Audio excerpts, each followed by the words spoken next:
नमस्कार, news capital express में आपका स्वागत है। बुलेटिन की शुरुआत करते हैं खास खबरों के साथ। जबलपुर में कुख्यात बदमाश सीवन और प्रीतम के अवैध आशियानों पर सोमवार को जिला प्रशासन और नगर निगम के अतिक्रमण दस्ते द्वारा बुलडोजर चला दिया गया है।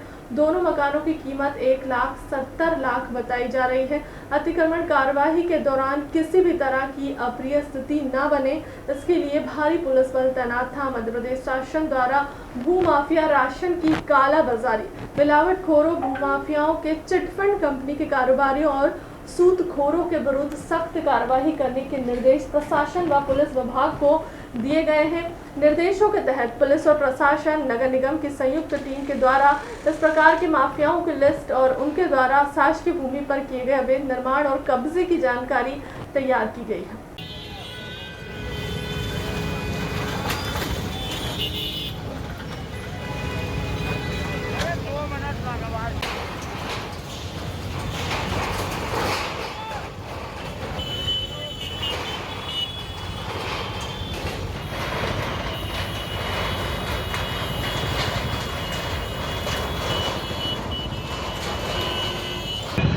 ये यहाँ भानतलिया चौक पर प्रीतम सोनकर के द्वारा यहाँ शासकीय भूमि पर अतिक्रमण करके अनाधिकृत रूप से एक मकान बना लिया गया है और इसको उन्होंने देसी शराब दुकान को किराए पर भी दे दिया है। ये ज्ञात होने पर नगर निगम की टीम है यहाँ पर एडीएम में नगर निगम के द्वारा इस स्ट्रक्चर को तोड़ा जा रहा है तो उनकी कार्रवाई की जा रही है। इसी तरह हाँ, प्रीतम सोनकर के ऊपर काफ़ी आपराधिक प्रकरण भी है और उसने ये बनाया है तोड़ा जा रहा है इस स्ट्रक्चर को। ये ज़मीन होगी करीब 1200 स्क्वायर फीट के आसपास ज़मीन है ये, और क्योंकि ये मौके पर ज़मीन है, काफ़ी कीमती ज़मीन है। और इसी तरह सावन जाट बेलबाग टोलिया पर उसने अतिक्रमण करके शासकीय भूमि पर अतिक्रमण करके और करीब 2,500 स्क्वायर फीट पर मकान, पक्का मकान बना लिया और किराए पे दे दिया था। उसको भी नगर निगम के द्वारा संयुक्त रूप से कार्रवाई करके उसको तोड़ा जा रहा है। रामपथ गमन न्यास पर कांग्रेस का निशाना। केंद्र सरकार में आध्यात्मिक मंत्री रहे पीसी शर्मा ने कहा, अगर बीजेपी रामपथ गमन बनाना चाहती है तो श्रीलंका तक जाकर मंत्री देखकर आए। जमीन जहां सीता की हुई थी, अभी अग्नि परीक्षा सिर्फ राम के नाम पर करते हैं राजनीति। राम वन गमन पथ, इसका 2000 करोड़ का प्रोजेक्ट कमलनाथ जी की सरकार ने बनाया था। मैं आध्यात्म मंत्री था और राम वन पथ ये जब तक पूरा नहीं होता है, जब तक अमरकंटक से आगे और समुद्र से आगे श्रीलंका में जहाँ सीता जी ने अग्नि परीक्षा दी थी और वहाँ उनकी मूर्ति की स्थापना नहीं हो जाती, तब तक ये पूरा नहीं होता है। क्योंकि राम वहाँ तक गए और सीता जी को लेकर फिर अयोध्या पहुँचे थे। तो हम लोगों ने जब सरकार थी तो मैं ACS मनोज श्रीवास्तव के साथ वहाँ गए। वहाँ के प्रेसिडेंट, श्रीलंका के प्रेसिडेंट, प्रधानमंत्री सबसे मिले और जगह चिन्हित करके वहाँ बौद्ध धर्म का वो है प्रभुत्व है, लेकिन उस सब के बावजूद उन्होंने अनुमति दी। लेकिन ये आज तक श्रीलंका नहीं गई। जाके वहाँ देखना चाहिए स्पॉट को, ज़मीन का जो कंप्लीट हो गया उसका वो ले। और इसकी राम वन गमन पथ की विशेषता ये है कि 14 साल में से भगवान राम 11 साल वनों में मध्य प्रदेश में रहे, चित्रकूट से लेकर अमरकंटक में। तो इसका पूरा प्रोजेक्ट हमने बनाया था। ये 17 साल इनकी सरकार रही, 15 साल कुछ नहीं किया इन्होंने। और राम की बात करते हैं तो भगवान राम का, रामलला का जो मंदिर है अयोध्या में, उसका ताला अगर किसी ने खुलवाया था तो राजीव गांधी जी ने खुलवाया था। ये तो राम के नाम पे केवल राजनीति करते हैं और कहते हैं जिनने राम को लाया। सुप्रीम कोर्ट ने आदेश दिए कि वहाँ मंदिर बने, अब ये ऐसा बता दें कि जैसे इनने कोई आदेश दे दिया हो। और राम ये कह रहे हैं कि जिनने राम को लाए वो उनको लाना है। अरे राम ने पूरी दुनिया को लाया है, तुम कह रहे हो राम को जिनने लाए, ये तुम्हारी हैसियत है तुम राम को ले आओ? तो राम दुनिया को लाए। तो जो इस तरह की बातें भगवान राम के बारे में करते हैं, केवल राजनीतिक स्टैंड है इनका। इनने उसमें कुछ नहीं किया और इसमें भी कुछ नहीं कर पाएंगे, न करेंगे। ये जाएं वो श्रीलंका, वो जमीन का पहले वहाँ पे अलॉटमेंट लें। 21 लाख दियों से उज्जैन को सजाया जाएगा, वर्ल्ड रिकॉर्ड बनाया जाएगा। 14,000 वॉलंटियर्स का आह्वान किया जाएगा। 14 लाख दिए मां शिप्रा के तट पर जलाए जाएंगे। 9 स्थान पर सरकार की तरफ से मेले आयोजित किए जाएंगे। शिप्रा के तट पर 17,000 वॉलंटियर्स, 14 लाख दिए जलाए जाएंगे। शुद्धता के लिए अभियान चलाएंगे। 2.5 गुना बजट बढ़ाया जाएगा।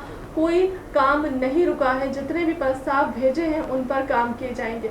ड्रीम प्रोजेक्ट पर काम कर रहे हैं आचार्य शंकर पथ न्यास की तर्ज पर हम राम वन पथ गमन न्यास बनाएंगे। कांग्रेस पर निशाना साधा अहिल्या महोत्सव बड़े धूमधाम से मनाया जाएगा।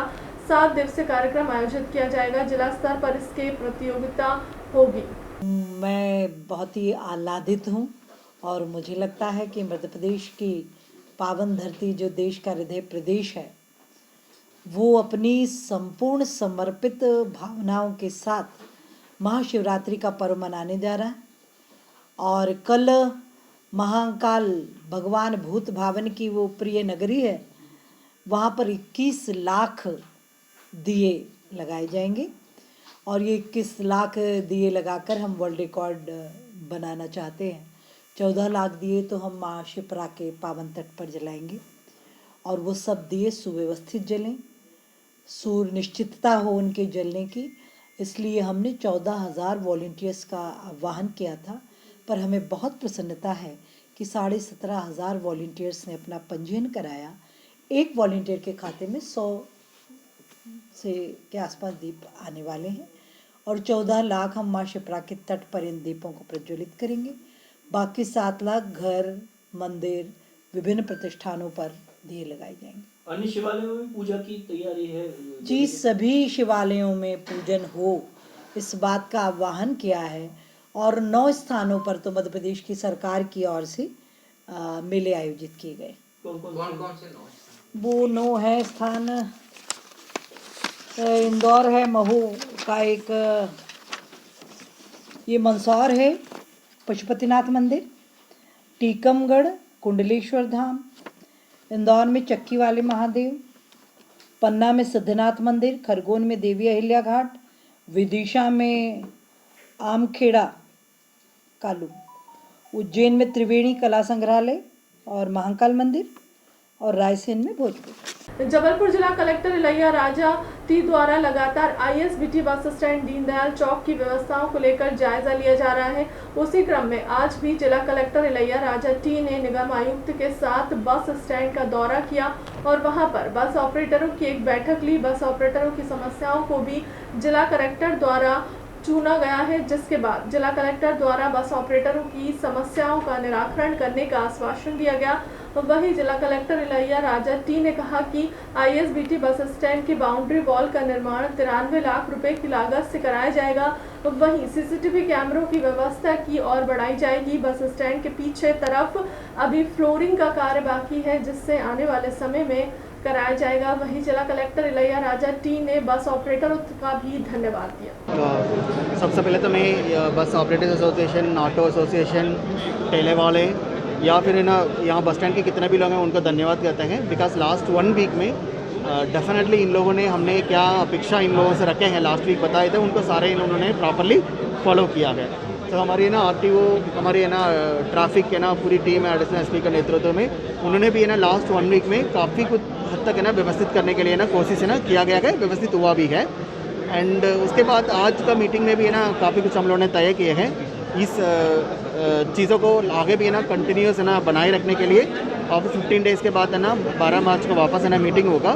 इसके साथ साथ हम लोगों ने बस स्टैंड की ना और व्यवस्थित करने के लिए एक्सपेंशन का ज़रूरत है, उसके लेकर आज है ना डिटेल निरीक्षण किए गए। उसमें पूरी बस स्टैंड का भी बाउंड्री वॉल कंप्लीट नहीं है।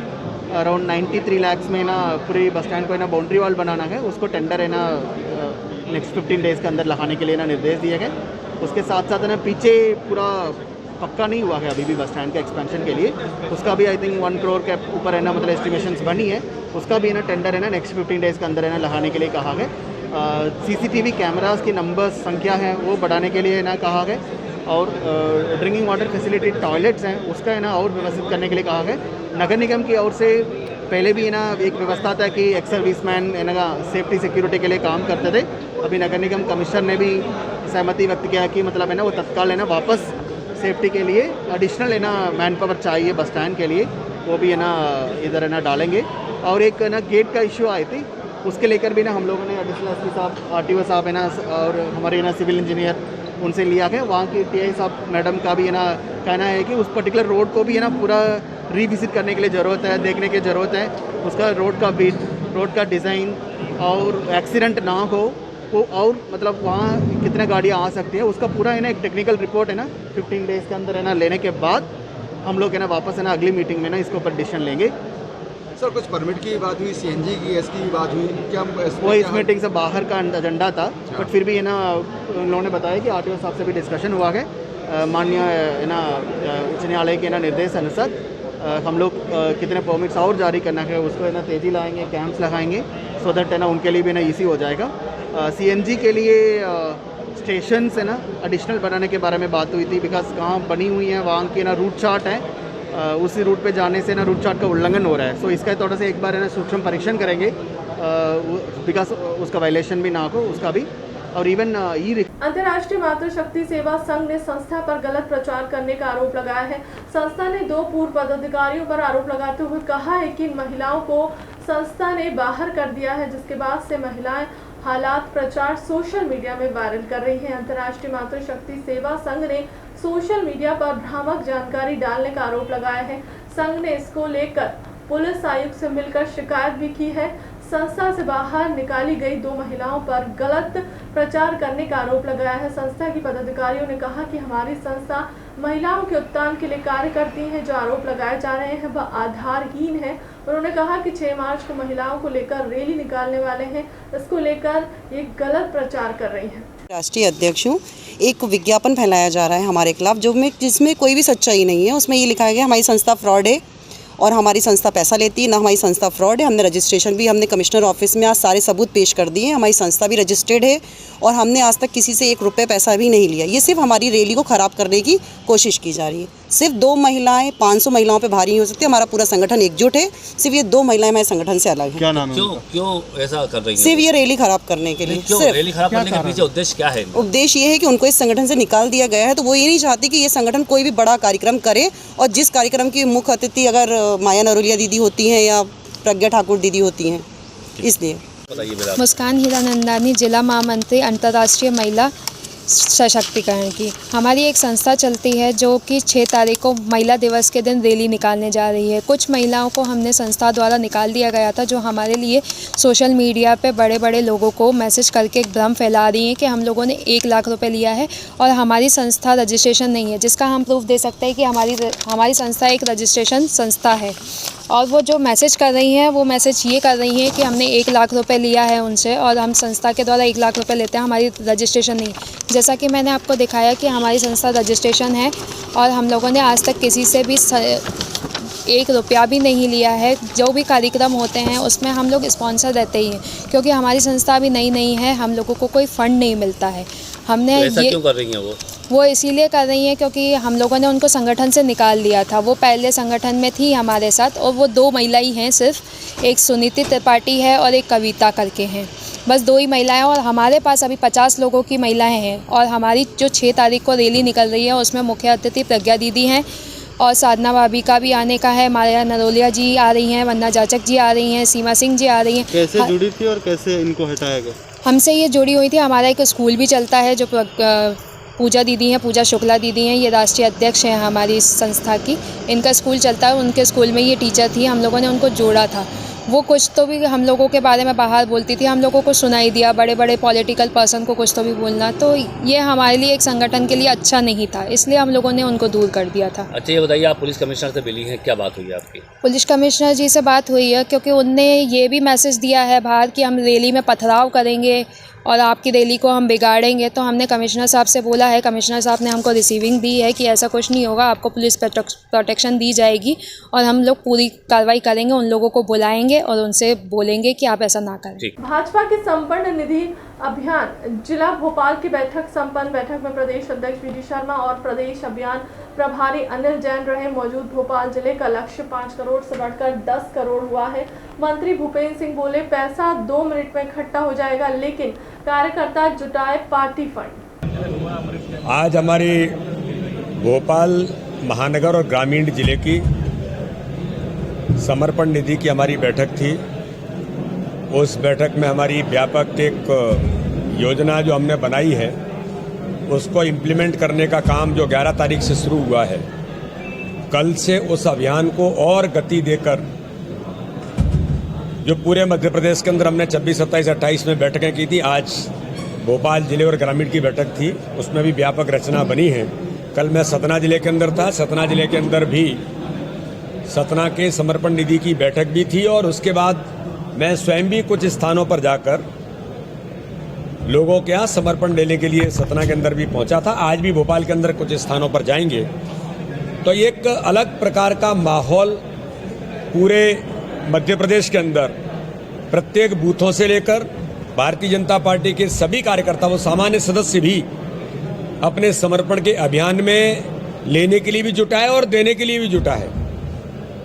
दोनों प्रकार के काम कर रहे हैं। हमें अपना समर्पण भी करना है और जहां समाज में अपने जो कार्यकर्ता हैं उनसे लेने भी जाना है और समाज के जो सिंपैथाइजर हैं हमारे, जो हमारा सहयोग करते हैं हमेशा से, उन सबके पास जाना, यानी त्रिस्तरीय व्यवस्था हमारे सभी योजना में कार्यकर्ताओं ने मिलकर के की है।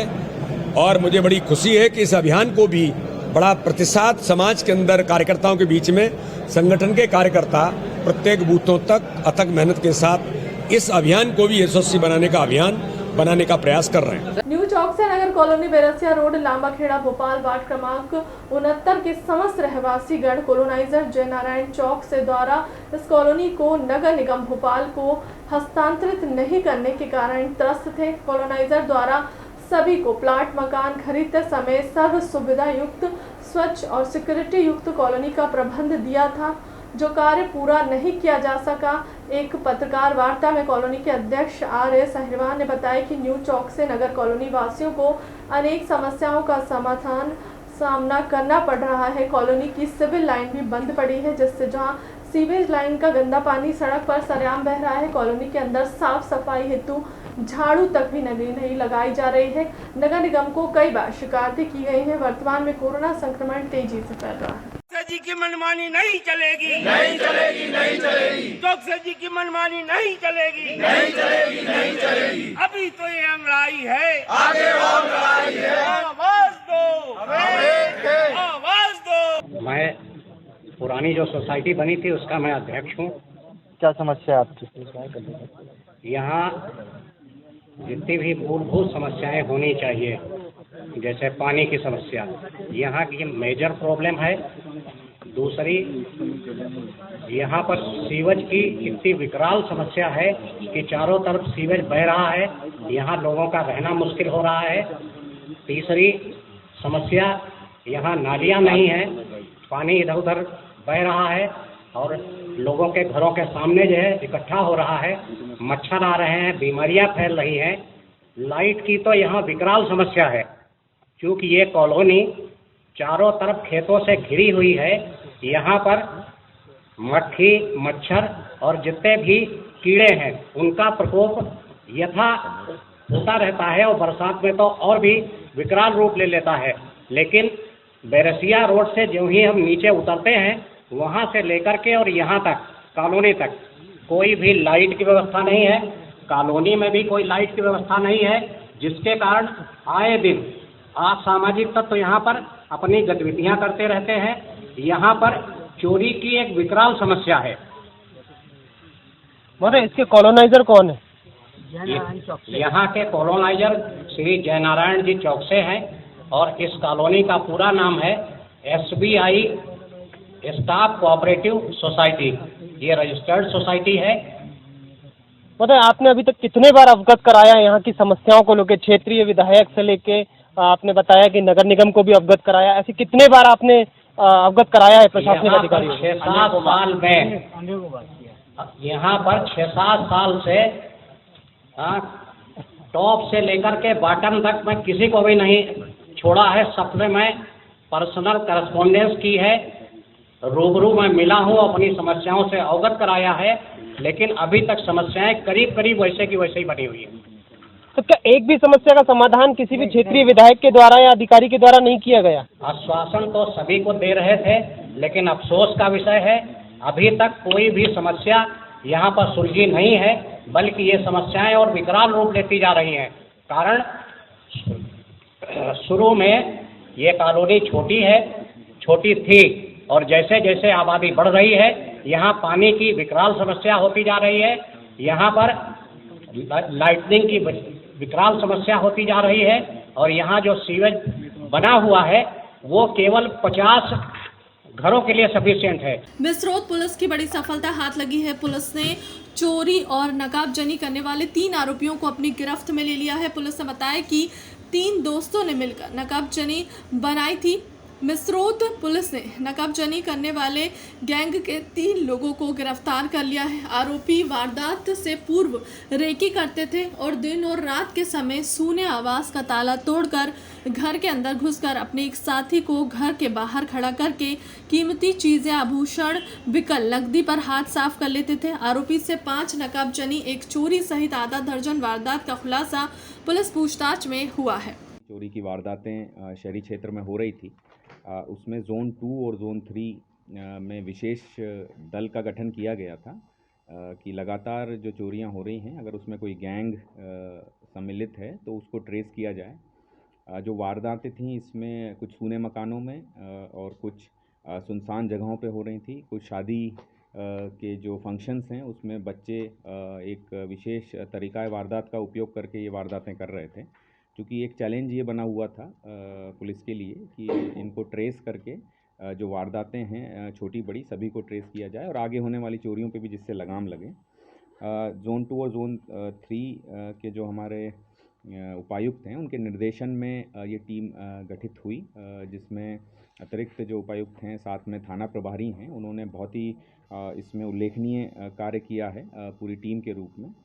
इसमें सर्वप्रथम मिसरोद क्षेत्र में जो बाहरी सीमा पर है उसमें एक गैंग को पुलिस ने पकड़ा है।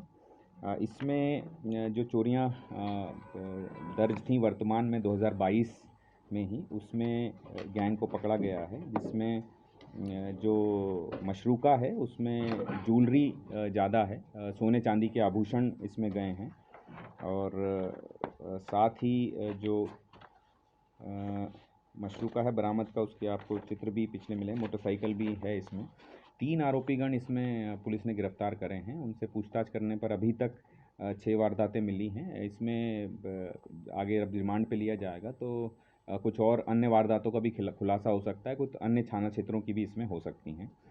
इसमें मुख्यतः जो भूमिका रही है उसमें जो हमारे डीसीपी हैं, एडिशनल डीसीपी हैं, इनके साथ में एसीपीज़ के साथ में मिसरोद वाले जो घटनाक्रम है उसमें थाना प्रभारी मिसरोद जो हैं शर्मा, उपनिरीक्षक लवेश, सौनी अशोक शर्मा, सौनी मोहन वर्मा, सौनी मान सिंह, दिनेश शर्मा, प्रधानारक्षक दीपक मालवीय, माधव सिंह, गिरजा शंकर, देवेंद्र चौबे, आरक्षक सुभाष पटेल, अतुल सिंह, पवन त्रिपाठी, मुकेश, संदीप और साइबर क्राइम के जो हैं पुष्पेंद्र सिंह भदौरिया और आकाश, ये सभी की बहुत भूमिका रही है। लगातार ये टीम इनको तलाशती रही और जो मशरूका है उसका बरामदगी, क्योंकि ऐसे प्रकरणों में बहुत मुश्किल रहती है, उसको बरामद भी इनने किया है और 6 वारदातें अभी तक मिसरोद क्षेत्र की इससे खुली हैं। राशि का बंटवारा इसमें नहीं होता है जैसे गैंग में होता है, ये एक पूरे परिवार के रूप में ही इसको चोरी को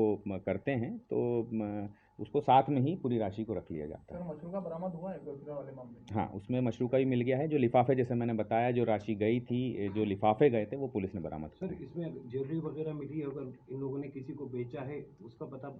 हाँ, इसमें एक जो घटनाक्रम है उसमें 3 जो हैं वो मुख्य आरोपी हैं चोरी करने वाले। एक जो व्यक्ति है वो मशरूका जिसके पास से बरामद हुआ है, खरीदा गया है जिसके द्वारा। फिलहाल अब तक की खबरों में इतना ही। देश दुनिया की तमाम बड़ी खबरों के लिए बने रहे हमारे चैनल के साथ। नमस्कार।